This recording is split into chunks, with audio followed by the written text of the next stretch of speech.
Estás escuchando El Observador Internacional. Bienvenidos a un nuevo episodio del Observador Internacional. Mi nombre es Horacio Cavac y cada semana los invitamos a que participen en la distancia de estas conversaciones que mantenemos con el Observador Internacional, Muki Tenenbaum. Bienvenido, Muki, ¿cómo estás? Hola, ¿cómo estás vos? Bien, yo acá en Buenos Aires. ¿Vos dónde estás? Yo sigo en Francia, todavía Bien. una semana más en Francia y la próxima también, y después Japón, después Tokio. Uy, qué lindo. Bien, vamos a tener tema de conversación cuando te vayas un poquito más lejos Ah, sí, todavía. sí, sí, Y sí. con este cambio de uso horario. Buki, estamos viendo un montón de actividad y un montón de conflictos entre países o entre regiones, algunos de ellos en vías de resolverse, otros da la sensación de que en vías de postergarse. Pero ¿cuál pensás que va a ser el próximo conflicto a futuro? Bueno, no sé cuál conflicto local va a ser, Ujú, pero habría que empezar a mirar, y este es el tema que quería conversar hoy, en el espacio. La guerra por el control del espacio sí. y las guerras futuras en el espacio. Este año, los rusos lanzaron un satélite que tiene posibilidad de moverse en la órbita, es decir, sigue manteniendo como digamos unos cohetitos, sí, que lo hacen Ujú, moverse, pero que está hecho aparentemente para que pueda atacar a otro satélite y destruirlo. Es decir, hasta ahora, desde el año 85, que hay armas que apuntan a los satélites. Son muy caras, muy complicadas y estamos hablando de un lugar muy, muy exacto al cual tenés que apuntar. Cuanto más lejos es peor. Y el concepto ruso cambia un poco las cosas porque lleva a la batalla adentro del espacio mismo, no desde afuera. ujú, Para dar un poco de idea de qué estamos hablando. La órbita de alrededor de la Tierra, donde están la gran mayoría de los satélites, se llama LEO, órbita terrestre baja, lo más cerca de la cáscara, digamos, de la atmósfera. Los ponen ahí y son los satélites que se usan para hablar por teléfono, para video y televisión, para espionaje, hay muchísimos también. Y siempre se habla de que hay demasiados adentro, ¿no? Hay una hipótesis se llama la hipótesis de Kessler, que van a terminar chocando satélites, se van a recontrafragmentar y esos fragmentos chiquititos van a terminar destruyendo otros satélites en una cadena de destrucción que Kessler previó y que aparentemente no es así. Para que tengamos una idea del tamaño de esa órbita, porque, viste, dicen, hay 150.000 satélites en órbita. Dicen que puede haber incluso el doble o el triple de fragmentos y satélites.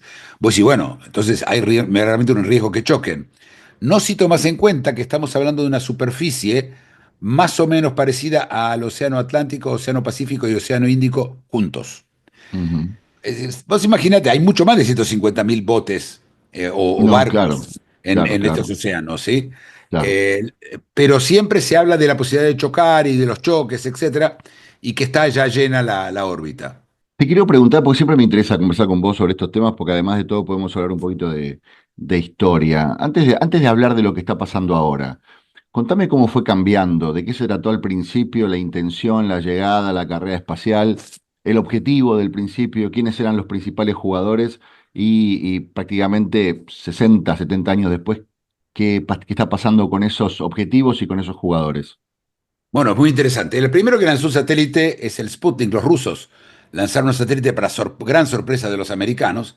Ellos habían llevado varios de los físicos alemanes y con algunos material sobre la V2. La V2 fue la única, durante la Segunda Guerra Mundial, fue una bomba a chorro, como llamaban, ¿sí? Es decir, un jet. Ujú, No anduvo mucho tiempo porque no alcanzaron a ser suficientes. Estados Unidos se llevó a los científicos, pero los rusos llevaron los planos y terminaron haciendo el primer cohete que lanzó el primer satélite, que era el Sputnik. El segundo fue también otro satélite ruso llamado el Sputnik 2, y adentro iba una perra, la perra Laika. Mandaron el primer animal, ser vivo al espacio. Y los americanos lanzaron su propio satélite un año después, y empezó una carrera espacial para ver quién sacaba el primer hombre al espacio, y otra vez los rusos lo hicieron primero con Yuri Gagarin, el primer astronauta que salió de la órbita de la Tierra, ¿sí? A una órbita y volvió. Y de ahí en más se hablaba de la llegada a la Luna. Todos conocemos la historia de cómo Estados Unidos finalmente llegó primero a la Luna, pero se empezaron a utilizar satélites y Rusia empieza con la serie Cosmos, que es una serie de satélites que luego se empiezan a convertir en satélites de espionaje. El satélite de espionaje tiene la ventaja de estar, por supuesto, a una distancia muy alta y no se lo puede, no hay forma de bajarlo, a menos que te destruyas un satélite, cosa que por supuesto causaría un revuelo muy grande. Y el problema estaba en la definición, porque cuanto más alto estás, menos definición tenés. Y bueno, fueron mejorando los sistemas de fotografía y se utilizaron mucho, mucho para espionaje. Hay muchos satélites que son secretos, nadie sabe qué son. Los chinos, los rusos, los americanos. Los europeos también tienen algunos satélites puestos y India e Israel también la hace. Y bueno, Irán probó hace poco también. Corea del Norte puso un satélite también. Así que la batalla por el espacio, lo primero era controlar exactamente eso, poder espiar sobre los demás. Luego pasamos a la fase en la cual se habla ya de la explotación del espacio. Y bueno, lo primero hubo un acuerdo como en la Antártida, de que ningún cuerpo celeste puede estar en manos puede ser colonizados exclusivamente por un país. Por supuesto, es un acuerdo de las Naciones Unidas que es muy lindo, así se respeta, probablemente no se va a respetar nunca. Y bueno, y después va la batalla por los minerales que hay en otros lugares. Ujú. A la Luna no se volvió desde el año 72 y ahora China quiere volver a la Luna. Sí. A eso quería ir. ¿Por qué hubo tanto interés o por qué tanta actividad con intenciones de poner gente en la Luna hace ya más de 50 años? ¿Cuándo dejó de ser interesante o por qué dejó de ser interesante o viable? Porque da la sensación de que en ese momento, con la tecnología que tenían esas naves en las que se desplazaban, hoy no puedes hacer correr ni siquiera un teléfono. Digamos, era No, muy, muy endeble esa tecnología. Habiendo la tecnología que tenemos ahora, ¿por qué se dejaron de hacer esos viajes? es una buena pregunta y por supuesto eso fue alimentando el hecho de que nunca se llegó a la Luna, ¿viste? De que era todo falso. Sí, Mira, lo primero es que la NASA se quedó sin plata. Le sacaron plata a la NASA, además decidieron pasar... la lógica es que vos mandes a explorar robots, no personas. sí. La lógica que mandas un tipo a hacer cosas, hoy especialmente, no tiene ningún sentido. Entonces, por ejemplo, en el año 72 se lanzaron las naves Voyager, que fueron y pasaron por todos los planetas menos Plutón, todos los planetas, Marte, Júpiter, Saturno, Urano y Neptuno, mandaron las primeras fotos y luego salieron más allá de la órbita del Sol, es decir, lo que se llama la heliopausa, y están andando por ahí. Eso era la parte, y utilizaron, es importante, reactores atómicos. Es decir, el peligro siempre está en que vos mandes un reactor atómico en un satélite y que después luego caiga a la Tierra. Entonces, que tiene plutonio, etcétera. Estos dos naves tienen reactores atómicos. Por eso se probaron distintas formas de locomoción, hubo distintas ideas. ¿Te acordás que tuvo también el shuttle de los Sí, americanos? sí, sí. Ese que iba a tampoco no. Económicamente no tenía sentido porque aparte la NASA no piensa económicamente, sí, está la verdad. Y hasta que apareció Elon Musk con la idea de él de SpaceX, todo estaba en manos públicas, perdón, en manos gubernamentales. Y SpaceX decidió hacer de esto un negocio. Y le salió bastante, bastante bien. No solamente puso 40.000 satélites, 40.000, para usarla para los teléfonos, ¿viste? El Starlink, el sistema Sí. de Elon Musk, sino que además encontró formas de que los cohetes, que eran muy caros porque se perdían todas las partes con las que se enviaba el cohete y luego caían al mar y desaparecían, él las empezó a recuperar. Y frente a él empezaron a salir Bezos, con su propio, Bezos, el de Amazon, con su propio proyecto privado. Y Luxemburgo, por ejemplo, pasó una ley que permite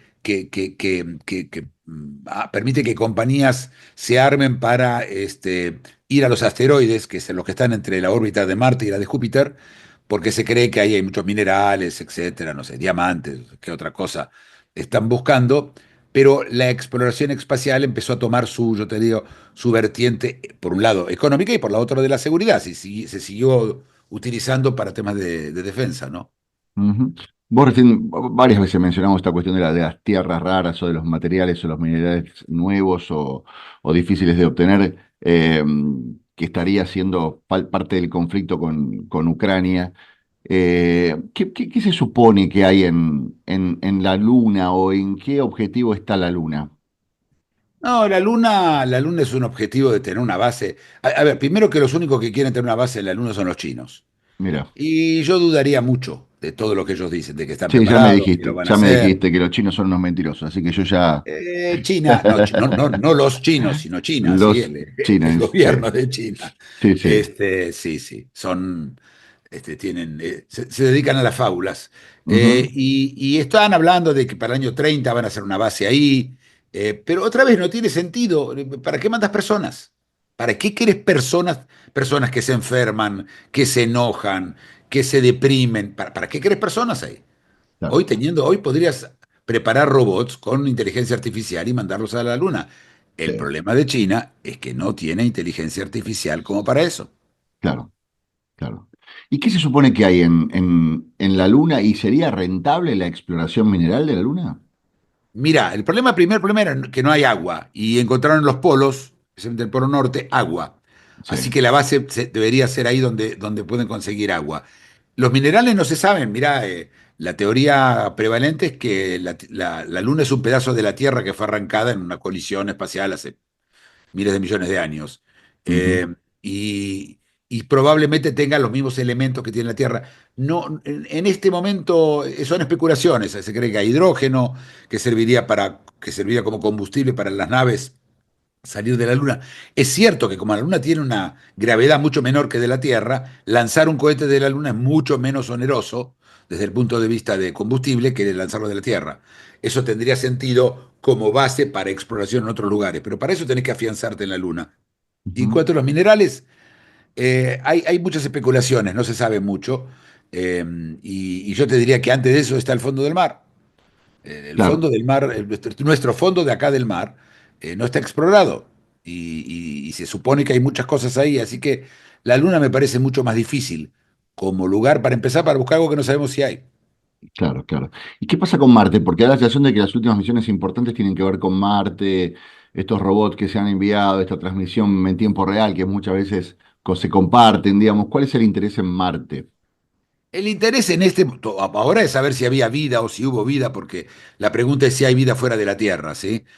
Pero ese es un motivo científico. En general, la exploración es científica la que hay en Marte. Los que mandaron sondas a Marte son Estados Unidos, la India, China, Rusia mandó hace muchísimos años también algunos satélites, pero no hay interés inmediato. Estamos muy lejos de poder hacer cualquier explotación en Marte y está la Ujú. idea de Musk, que a todo eso me lo ofreció a mí personalmente también, de ir a Marte a hacer Mira, colonos en Marte, que yo creo también es una fantasía, y repito, no es necesario. ¿cómo es eso de que te lo ofreció personalmente? Claro, yo estuve con Musk sentado 1 hora y media en una conversación cara a cara en el 2005, 2006, Sí. y solos, él y yo, estuvimos hablando, así tuve la oportunidad en esa época, recién él hablaba de los viajes a Marte, y él me Ujú. dijo, le digo, ¿y vos pensás llevar gente a Marte? Sí, dice, si vos querés, yo te anoto, me decía en esa época. Le dije, no, mira, por ahora tengo una cosa que terminar acá antes de irme a Claro, Marte. Pero sí, claro, sí, él lo habla como un proyecto, tiene el cohete más grande de ir a Marte. Pero es un proyecto, yo no veo en esto un proyecto económico seguro, no para la gente que está viva hoy. ujú, Puede ser que en el futuro. Pero el problema es decir, el espacio exterior es mucho menos importante que la órbita alrededor de la Tierra, ¿sí? La claro, órbita alrededor de la Tierra permitiría disparar desde ahí y entre los satélites mismos. Es decir, yo preveo que podemos llegar a ver una guerra dentro de las órbitas, es decir, que satélites empiecen a destruir uno al otro. Eso puede claro. pasar y se están preparando para eso. ¿Sí? Hay todo, Mira, hay incluso los americanos, Trump lo hizo en su primer mandato, armó la Fuerza Espacial que se está armando y que se está preparando para ir al espacio y para todo, para armar los satélites, etcétera. ujú. Muki, ¿cómo se determinan las reglas de juego en el espacio, digamos? ¿Cuál es la organización? ¿Cuál es la autoridad? ¿Por dónde sí, por dónde no? ¿Hay rutas? ¿Hay recorridos? ¿Hay alturas? Digamos, ¿cómo se determina quién envía a determinada cosa en determinado lugar? No hay cómo determinarlo. Hay un acuerdo Hay una idea de un acuerdo que propuso Estados Unidos llamada la proposición de Artemis, en donde se crearían reglas y para poder seguir que cada uno no choque contra el otro. Por ahora lo que hay es a veces coordinación y a veces no. Si mandan un Ujú, satélite de espionaje, las chances que coordinen con vos son chicas. Si es un satélite comercial o de esas cosas, se avisa un poco antes, pero otra vez, el espacio del cual estamos hablando, esa franja de órbita, pues una franja, ¿sí? Más arriba es demasiado lejos para transmitir a la Tierra y más abajo te caes a la Tierra, ¿sí? Tenés que estar en ese lugar donde la órbita continúa y tu satélite queda en órbita muchos años. ujú. En esa franja, como te dije, hay, si querés exagerar, 400.000 objetos, pero satélites quieren haber entre 40.000 y 120.000 objetos en esa franja. Pero el terreno es gigante, es inmenso. Estamos hablando de algo muy grande. Las chances que choquen dos cosas son ínfimas. No, claro. Aunque allá ocurren cosas. La estación espacial que tiene Estados Unidos todavía, o es la Soyuz, no me acuerdo cuál de las dos, tuvo hace poco un problema porque un tornillo de alguna cosa que volaba hizo un agujero en el sistema creo que era de aire acondicionado, de oxigenación, de recirculación de oxígeno, y se preocuparon que se van a tener que ir y bueno, al final lo arreglaron. Pero es rarísimo que esto pase. Y prepararse para eso me parece que hay cosas mucho más, me parece que van a ser muchas cosas más importantes. Lo que se están preparando es para una guerra, es preparar una Claro. guerra dentro del espacio y utilizar el espacio como lugar de lanzamiento de armas, etcétera. No creo que esto pase pronto. Los rusos hablan de tener un sistema láser para atacar, para enceguecer a los satélites. También de esto se habla. Pero el tema de los láser yo sería muy cuidadoso. Todavía estamos en el principio de Ujú. esa industria. Sí. Me llama la atención esto que vos decías, debe haber entre 40.000 y 120.000, digamos, el margen de error es gigante. ¿Por qué? ¿Por qué no se sabe a ciencia cierta cuánto hay? ¿No hay un registro? ¿Ha pasado mucho tiempo? ¿Hay mucho lanzamiento No, secreto? porque hay muchos pedazos. Ah, Hay muchos pedazos que quedaron en órbita. Vos no sabés cuántos pedazos quedaron en órbita y cuántos no. claro. Eh, que se puedan seguir desde la Tierra, creo que son solamente 60.000. Los otros no los ves, entonces son Ujú, demasiado chicos, pero sí. que vos puedas seguir hay unos 60.000 y es un lío bárbaro. Y por supuesto se siguen agregando. Los chinos hicieron también satélites para competir con el de Elon Musk, con el sistema de Elon Musk, también mandaron un montón. Hay toda una queja de los científicos que hay tantos satélites que oscurecen, que no permiten ver bien el espacio, porque el satélite vos apuntás el telescopio y el satélite está pasando o está reflejando la luz del sol. Es decir, es un problema para lo que llaman, que hay una polución del espacio, de polución lumínica, ¿sí? Del espacio. Ujú, claro. Pero estos son quejas de científicos, ¿no? No, sí, por supuesto. Y para tener una idea, digamos, ¿de qué tamaño estamos hablando? ¿Cuáles son los satélites más grandes y los nuevos, las nuevas tecnologías? ¿Se considera satélite a un dispositivo de qué características? No, puede llevar de varias toneladas a pesar pocos kilos, Ujú, dependiendo de qué hace el satélite. sí, Eh, Acuérdate, cuanto más pesado es el satélite, más cuesta claro, combustible claro. lanzarlo. Y en general son los más caros. Y si se te destruye el satélite, después te cuesta un montón de plata, ¿sí? Volver a reemplazarlo. Eh, los americanos y los rusos y los chinos mandan muchísimos satélites, muchos, muchos, muchos. Y que la parte privada, como te dije, tampoco no hay control sobre ella, ¿sí? Entonces se mandan de Cabo Cañaveral en Florida, bueno, sabemos. Ahora Israel puso, ella tiene una serie de satélites que llaman Amos, que son todos de espionaje, y se mandan desde Cabo Cañaveral en Florida, en la Florida, mientras que los europeos lo lanzan desde Guyana Francesa, desde Sudamérica, ahí en Cotonú. Y los rusos utilizan la base que está en Kazajstán. Ellos en Rusia no tienen bases porque están demasiado lejos del Ecuador. Y explico, para gastar el mínimo posible de combustible, cuanto más cerca del Ecuador estás, menos hay menos gravedad que funciona. Tenés que luchar contra menos gravedad. Entonces están todos en lo posible lo más cerca del Ecuador. Kazajstán no está cerca del Ecuador, pero está más cerca que el resto de Rusia. Y los chinos lo mandan en general del sur de la China, aunque tampoco eso, el cosmódromo no es algo que está abierto a la gente, no es algo que vos podés ir a visitar, Ujú. como el Sí, caso del claro. ruso y el caso del francés y el caso del americano. Ujú. Fui a Cabo Cañaveral una vez en el lanzamiento de uno de los cohetes de Musk, y la verdad que es una sensación, es una vivencia muy emocionante. A mí me emocionó mucho. Claro, Eh, claro. pero Y, sí. o sea, termínalo, termínalo. No, no, solamente para decir eso, de que es muy emocionante y que el que pueda, y se va a la Florida o va a Orlando, una cosa así, y quiera ir, que se fije cuando hay lanzamientos ahí. Esto se publica y no se lo Ujú. pierda, pero Claro. eso es. Muki, ¿y cómo cambió la llegada de estos capitales privados? Porque da la sensación de que este tipo de cuestiones eran tan caras, tan engorrosas, que no era que lo podían hacer solamente países, sino que lo podían hacer países realmente ricos, con mucho dinero como para destinar en esta clase de proyectos. Y me imagino que los objetivos que tenía un Estado o un país eran unos, y con la llegada de estos capitales privados, casi que lo pueden, a ver, que se pueden mover de una forma más rápida a nivel decisiones también, debe haber cambiado el objetivo, la iniciativa o el sentido de todo lo que está pasando en la atmósfera. Sí, a ver, tenemos desde todo el tema de satélites de comunicaciones como Starlink, Sí. tenemos la idea de llevar gente al espacio por plata, eso Sí.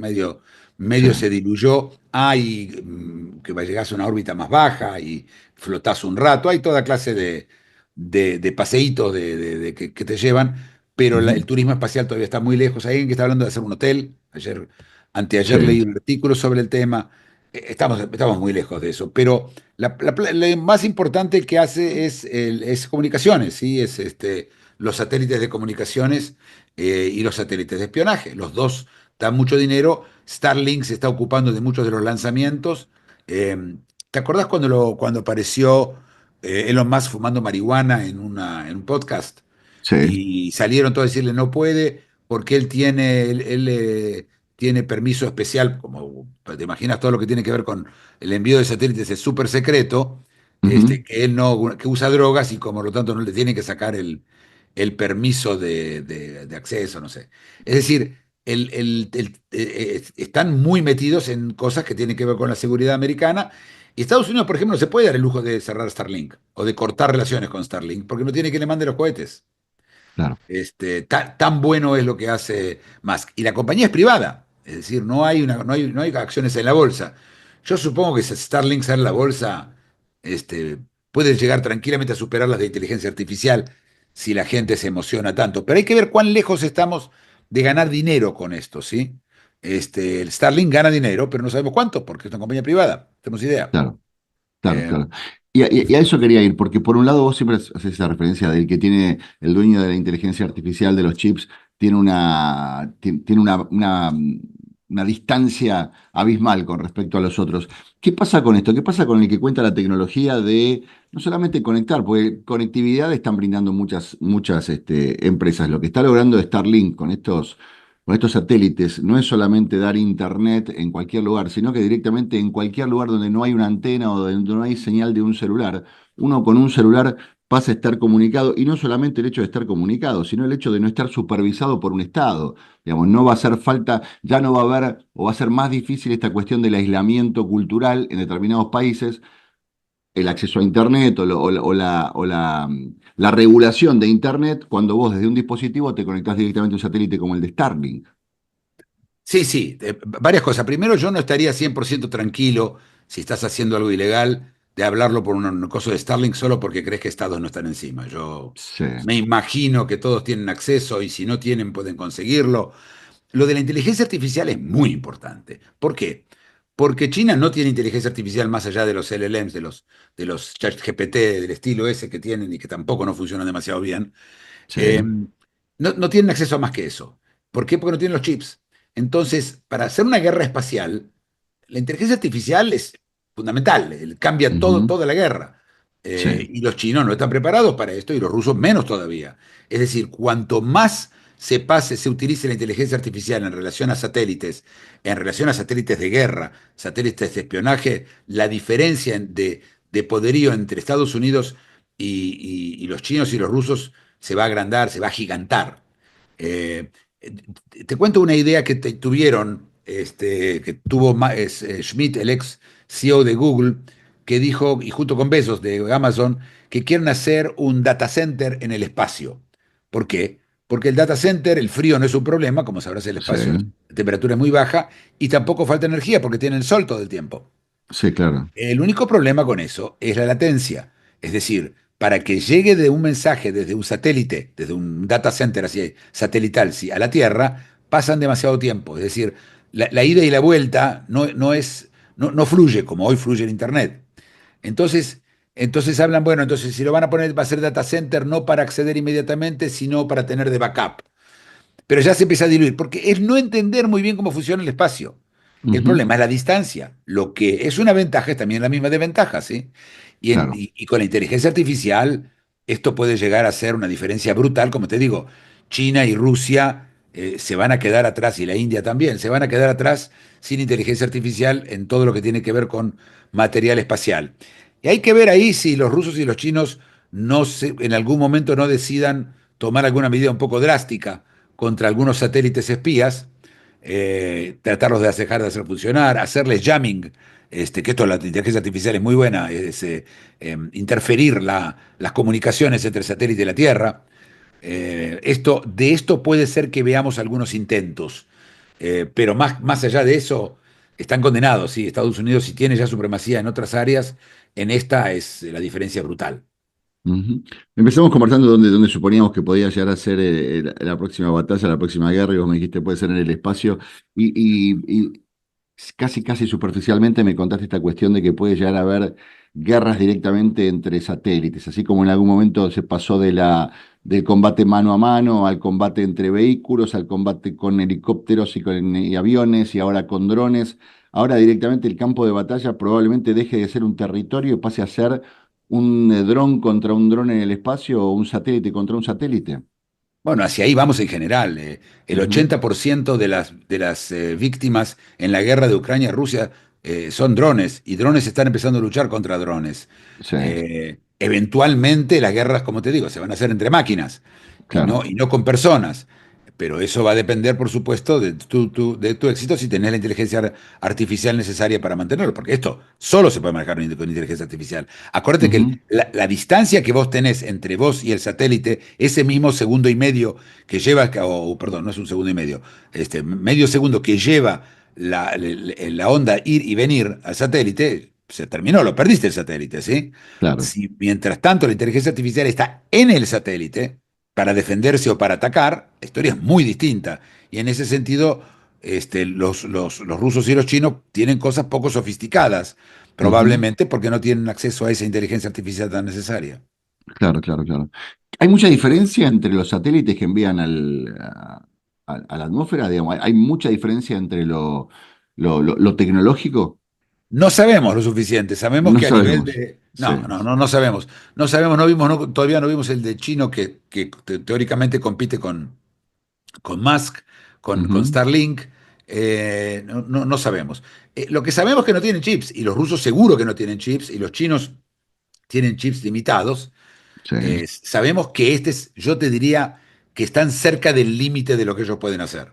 Ujú. Y 2 años de ahora, la diferencia entre ellos y los americanos va a ser decisiva. Y ellos lo saben. Por eso te digo, siempre está el riesgo de que, viendo que se les escapa todo, que los chinos y rusos empiecen a hacer cosas, pruebas, no sé tanto si destruir un satélite como si bloquearlo, y esto no nos vamos a enterar, porque si esto pasa, te imaginas que todo va a ser secreto. ¿Qué pasa con con estas especies de expediciones, misiones al espacio donde permanecen los humanos? Digamos, hay muchas, en este momento si levantamos y pudiéramos hacer foco en lo que está pasando, ¿hay mucha gente viviendo en el espacio? Que yo sepa, solamente dos. Ajá, 2 o 3 en una sola base. sí, No, se probó, se trató, no se destruyen los huesos, se desmineralizan, los músculos se hacen pelota. ¿Vos te acordás que en su momento los americanos hicieron un experimento fabuloso? Tenían dos astronautas mellizos, sí, mellizos y gemelos, iguales. A uno lo mandaron al espacio un año y el otro se quedó en la Tierra, y iban midiendo la diferencia entre los dos. Y cuando el tipo que volvió del espacio estaba bastante peor que el que se quedó en la Tierra. Es Ujú, muy difícil, ¿no? El cuerpo no está para estar con cero gravedad. Y claro. crear gravedad en el espacio en teoría es posible, pero es una cosa muy difícil. Y otra vez, ¿para qué? ¿Para qué querés personas ahí? Es realmente inútil tener gente en el espacio. Si tenés en el espacio robots y inteligencia artificial y los satélites, me parece innecesario la idea. Y creo que que van entendiendo. Fuera de que un señor se pare ahí con una banderita que tiene exactamente valor de nada, ¿sí? Claro. Mirá, puso la banderita, ¿viste? No, son cosas que no, que se pasaron, ¿sí? La Guerra Fría terminó, esa Guerra Fría. Y esta guerra es distinta a la Guerra Fría. En esta Guerra Fría los símbolos valen menos y las acciones valen más. Y con la inteligencia artificial cambió el juego del todo. Pero yo te digo, existe el riesgo de que hayan escaramuzas serias en el espacio que eventualmente creen un conflicto en tierra, pero todavía no estamos ahí, o por lo menos no parece que estamos ahí. Ujú.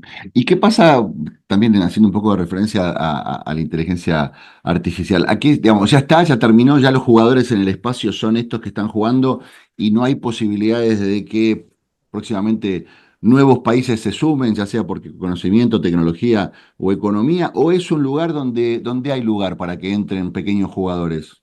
Sí, pueden pecar, pero ¿para hacer qué? Bolivia quería mandar un satélite, no sé si vos sabés. Un No. satélite. ¿Para qué necesita Bolivia un satélite? Ujú. Realmente el costo, el precio, la manutención, voy a tener soberanía. ¿En qué? ¿Sobre un cacho de metal dando vueltas que te sirve para hacer llamados telefónicos? Creo que es todo, los países chicos, Israel tiene motivos porque tiene que espiar alrededor, tiene muchos enemigos alrededor Claro. y le vale la pena. Pero con los drones hoy, cada vez más sofisticados, cada vez hacen menos ruido, cada vez vuelan más alto, cada vez son más chiquitos, no le veo futuro al satélite como sistema de espionaje, especialmente para países chicos. Eh, Ujú, y la pregunta que queda es, este, si, si yo quiero pelear una guerra, la voy a pelear en la Tierra. Probablemente, como te digo, lo del espacio, si pasa como por una pelea entre los países para tratar de ofuscar al otro, pero realmente yo creo que a esta altura del partido, como están las cosas y con la calidad de interpretación que tiene la inteligencia artificial, no veo países, por supuesto veo países gastando plata, sin duda, pero ujú, que tenga sentido, ninguno. Los europeos también tienen varias, a ellos les gustan mucho los satélites para ver el cambio climático, esa cosa que le pasa a ellos. claro. Pero tampoco no veo a Europa lograr ser y no tiene sentido si tienen los americanos. ¿Para qué? Si los americanos le Ujú. pasan a ellos la información que le dan los satélites. ¿Para qué? Bien, claro, no, es clarísimo eso. A ver, voy a contar algo que es habitual entre esta conversación que mantenemos con Muki, que es un par de días antes establecemos el tema de conversación y Muki esta vez me dijo, salvo que pase algo demasiado importante, me gustaría conversar sobre este tema. Esta charla la estamos manteniendo la última semana de agosto. ¿Qué puede pasar importante? Hablando netamente de actualidad en las próximas horas o en las próximas semanas. Vamos a ver qué va a pasar con el tema de Ucrania. Yo creo que vamos a hacer un arreglo, pero todavía van a haber idas y venidas y amenazas, lo de siempre. Creo que la historia va a ser un acuerdo en Ucrania. Vamos a ver qué acuerdo sea. A mí me parece que es bastante obvio cuál va a ser, pero hasta que esto no pase, primero va a tener que convencer a su gente en Ucrania, Zelensky, no va a ser fácil, y los europeos que les llega ahora la cuenta, porque te acuerdas que te dije yo la última vez, lo trajeron para pagar a ellos. Claro, claro. Cuando les llegue la cuenta, puede ser que veamos líos en Europa, gente rebelándose contra ese tipo de cosas. Puede ser por ahí, puede haber otro ataque sobre Irán de Israel, y Irán está calentando la pava bastante. No Ujú, me va a sorprendería que los israelíes hagan de vuelta un ataque. Está la conquista de Gaza, de la ciudad de Gaza, que teóricamente empezaría en estos días. Está el 31, es la reunión en China. Vamos a ver qué le pasa, sí. cómo termina Xi parado de esa reunión. Pero estamos en agosto, ¿sí? Todavía es verano y Ujú. todavía la gente de vacaciones. Está bien. Y acá en Latinoamérica esta cuestión de, ¿qué te preocupa más lo que está pasando en Venezuela y que puede llegar a complicar la cuestión con Estados Unidos o la ola de ataques terroristas en Colombia? Creo que tenemos tres países. Y lo de Venezuela, yo no sé cómo se va a seguir moviendo la historia. No creo que haya intenciones de los americanos de meterse en Venezuela todavía. Eh, y bueno, lo de Colombia era obvio que iba a pasar con este gobierno seguro. Y Ujú, tiene Brasil, con las relaciones con Estados Unidos. Y eso ahí sí vamos a ver una batalla dura, para Brasil. Y Estados Unidos le va a apretar mucho, mucho las clavijas a Brasil. Y estos se vienen los próximos meses o 2 meses. Veremos. ujú. Bien, bueno, vamos a estar atentos, por supuesto, y como siempre digo, vamos a tener tema de conversación para seguir charlando a la distancia. Muki, que tengas una gran jornada y Un y gran una gran abrazo. semana. Muchas gracias, Chao. ¿eh? Un abrazo. Hasta Chao. la próxima. Esto fue el Observador Internacional. Gracias por acompañarnos en esta conversación que mantenemos a la distancia con Muki Tenenbaum, el Observador Internacional. Hasta la próxima.